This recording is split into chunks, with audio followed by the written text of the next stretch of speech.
Crunch time, folks. We got to do it. We got to do it. Like at 5:30 today, you know where you're going to be, right? And watch out for dishonest stuff, because I'll tell you what, there's a lot of dishonesty with this. You just got to be careful. They have paper ballots. They have the whole deal going. Paper ballots, right? So just watch out. If you see anything, let us know about it. But we have a lot of people watching, because what's going on and what goes on is really quite terrible. Of course, New Hampshire was 100% legit and beautiful. You know that, right? South Carolina, absolutely perfect. And hopefully by tonight we'll all be together. We'll say this one was absolutely perfect. You know, we have tremendous poll numbers here, but you never know. I mean, dishonesty can knock out a poll very quickly.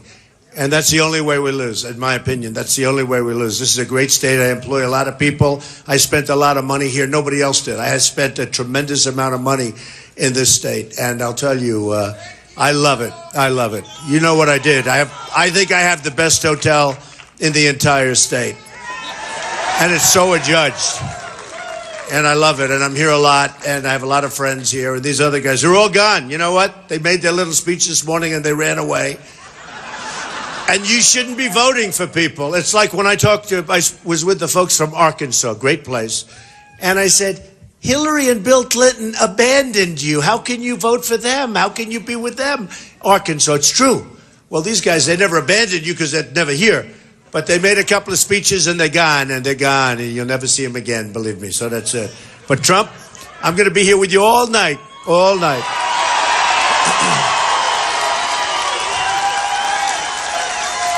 So 5:30, I mean, my most important thing, 5:30, you have to get out and you have to caucus. But you don't have to caucus. You know the nice part? This is a little bit different. We really insisted. You have a great chairman, a great state chairman.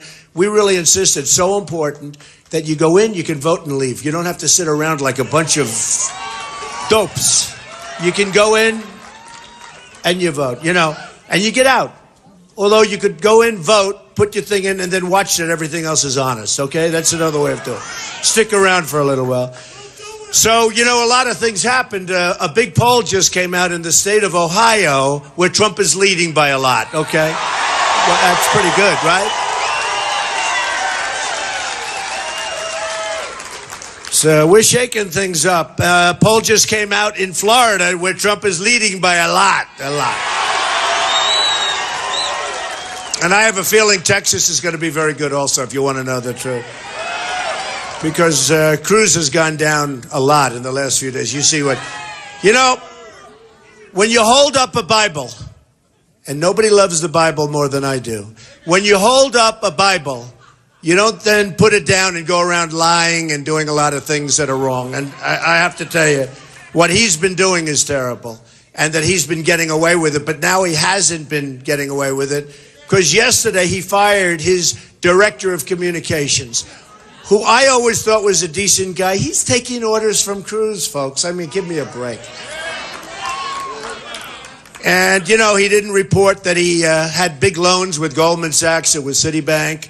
And he puts in his financial disclosure form. And he didn't, because he's Robin Hood. You know, he's going to help you with the banks. He's going to tell those banks what to do. He's going to be, believe me, folks, got 2 loans for $1 million, and he didn't put them down. He didn't disclose the loans, okay? No, well, think of it. And you would love to pay the interest rate. He didn't report very favorable. They call it very favorable. How about like he's paying practically no interest, all right? Now, I know why he doesn't want that disclosed. We all know why. You know, he's going to help you with the banks. You got to be honest. He's going to tell those banks what to do. I mean, look, is that a correct statement? Believe me, folks. Got 2 loans for $1 million. So we have to be careful, but I think we're going to win. I mean, I shouldn't say this because I know we're going to do well there. I've been to Texas, and you would love to pay the interest rate. Texas, they're all calling me. Mark Cuban actually gave us the Dallas Mavericks arena. No interest, all right. And now I know why he doesn't want that disclosed. He gave it to us on a Thursday, and by Monday it was like you had to see that place, 21,000. And we'll see. I mean, look, is that a correct statement? Incredible evening, but we've had 35,000. We've had 20,000. So we have to be careful. We have by far the biggest crowd. Look at this. this room. because now I know the we're press gonna do won't well show there. it. I've been The to press will Texas show many these few times. I have people so many back friends here, in Texas. They're all calling me. Mark Cuban actually press- gave us the no. Dallas The Mavericks press arena. isn't going to show this. And The press isn't going to show that corner. He gave it They to us are on the a Thursday, most- and by Monday it They was are the most dishonest. No, they're really dishonest people. They are disgusting, I'll tell you. No, they're the most dishonest. They're probably worse than Cruz, but not much. Well, you know, it's sort of funny how they tell you what to do. You know, like they're great, like they know. The New York Times, which is, forget it. I call it the failing New York Times. They buy a building, and they have a building in New York. They sell it for $125 million or so, right? Couple of years, few years later, guy sells it for $525 million. And then they tell you what to do. They buy the Boston Globe for $1.3 billion. They sell it for $1. And then they write an editorial where they tell you how to run your life. Give me a break. And actually, if you think of it, I know why I get bad treatment in the New York Times, because it's owned by Mexico. I don't know if you know. A rich guy in Mexico actually has power at the New York Times. I wonder why they don't like us. You know, I just wonder. But think of it. $1.3 billion they pay for the Boston Globe. They sell it for $1, and they lose a lot of money in the meantime. They spent a fortune on computers and this and that. They ran it for, 7 or 10 years or something, losing a fortune. So they lost much more than 1.3. So they buy it for 1.3 billion, lose money for years, spend tremendous money on it. They sell it for $1, and they tell us how to run our lives, these people? Stupid. I call them the stupid people. And we should. I could go into a couple of other papers, but they've actually been treating me fairly nice lately, so I won't bother. You know, I won't bother. So we have a really big thing happening. We have a unbelievable movement going on. Look at this room. I mean, we have 2,000 people that got sent away. Look at the size of this, because the fire department wouldn't allow any more people. I can't imagine that, right? I mean, we're only bursting at the seams. I want to see the fire marshal. They say, sir, we're bursting at the seams. My own people. You can't get any more people. But this is happening all over. It's a movement. And Time Magazine recently did a cover story. It was a great story by a great writer. And it talked about the movement that's taking place. It talked about the fact that we want to take our country back. We want to be a smart country again. We don't want to be run by stupid people. And they talk about the fact that there's a certain anchor, you know, Nikki Haley, who backed the wrong horse the other day. You saw that. I had the lieutenant governor, who's a terrific guy, and he won. She had, who the hell did she back? Yeah, Rubio. Who, by the way, I've been very nice to. I've been very nice. People say, why are you so nice? Because he hasn't hit me. When he does, you will see what happens. No, when he hits me. So far, if you look, and I'm not bragging, this is fact. In fact, one of the big newspapers the other day covered it very nicely. And they said, major story, biggest newspaper, front page. I won't say which newspaper, because usually I don't like the newspaper, but the biggest. And they had a front page about Jeb, who's a very nice person. See what I say? Now that he's out, everybody's nice. When they're out, they're nice. They ran a brilliant campaign. Sure, he spent $150 million, and I spent practically nothing. Sure, I'm in first place, and he was at the bottom of the heap. He ran a brilliant campaign, folks. It was brilliant. No, he was not nice to me. I will tell you this. He was not nice to me, and he ran tremendous numbers of negative, millions and millions of dollars of negative ads. But they had something. It was all about, they had it planned. He was the presumptive winner. When he announced, I don't know if you know, he announced a day before me. When I saw him, I announced the following day or something. But he was presumptive. He was going to be the winner. And he went out, he announced, and it went to like 22, 23%. And everybody else stayed out. Romney stayed out. He didn't think he could beat Bush. Well, he didn't think he could beat, he had the worst. He had a guy named Stuart Stevens, who was the worst campaign manager. And now this guy is on television saying, this is the way you beat Donald Trump. This is the guy couldn't beat Obama. He's a failed president. Stuart Stevens, every time I see him on television, his hatred, he starts shaking. They mention Trump's name, and his hands start to shake. He starts to sweat. But other people start to sweat too, don't they, huh? But you know, in all fairness to Mitt tried very hard. He had the wrong campaign manager, and unfortunately, Mitt, the last month, he gave up. He gave up even though he was leading. He could have won. We had a failed president, and we had somebody that just had very bad advice between Stuart Stevens and the other people. And maybe, you know, you got to say it's Mitt's fault. But I backed Mitt Romney, and he failed. I backed John McCain, and he failed. This time I said, I'm going to do it myself, okay? Believe me. Believe me.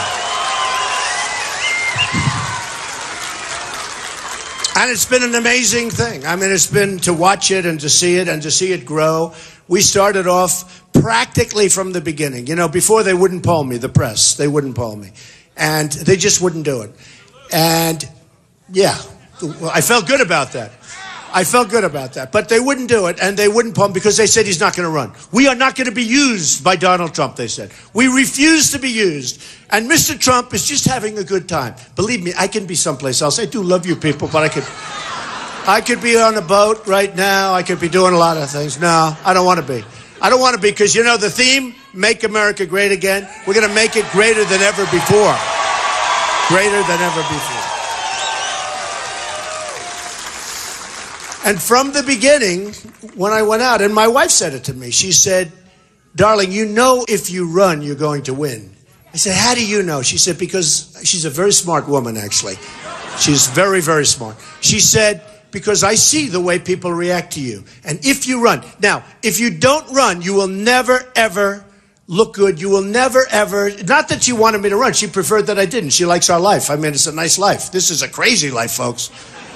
I mean, honestly, you meet, I'll tell you what, I said it yesterday. You meet some bad people. This guy, Ted Cruz, is the single biggest liar I have ever dealt with in my life. I mean it. I've never seen, he will lie about anything. And you meet some, now I've met much tougher people than Ted Cruz. He's like a baby compared to some of the people I have to do. He is like a little baby. Soft, weak little baby by comparison. But for lying, he's the best I've ever seen. He's the best. Of course, really, the great liars are the ones that don't get caught, right? The ones that get caught, they're not really great liars. I mean, he really got caught. Well, Hillary so far is doing a good job. Hillary, think of it. Hillary, you know, somebody shouted out the name Hillary, and I will say this. There has nobody has ever committed the crimes that she's committed, and so far she's sailing along. She's being protected. Hillary is being protected. And I have to be honest with you, I don't think Hillary has the strength or the stamina to be president. I really mean that. Doesn't have the strength. And remember what I said. Remember when I said low energy for somebody else? I won't mention names. Hillary, I'm very good at this stuff. You need tremendous strength and you need tremendous stamina. And Hillary will come in for a meeting. She'll see a few people. They'll vet all the people. What are you going to ask her? What kind of cereal she has for breakfast? What are you going to ask her? Where does she buy her clothing? You ever see anybody? So I walk into a Lions Den. I don't know who the hell's in this room. But whoever it is, I love you, okay? I love you. But with Hillary, doesn't have the strength. Remember I said it. She doesn't have the strength. She doesn't have the stamina. She'll do an event. She goes away. She'll do a debate. She goes away. She needs tremendous. We have the worst trade deals in the world. We're losing on trade. We're losing with our military. We can't beat ISIS. We're losing with health care. Obamacare is a disaster. We're going to repeal it or replace it. We're losing with Common Core. It's going to be ended, and we're bringing education back locally.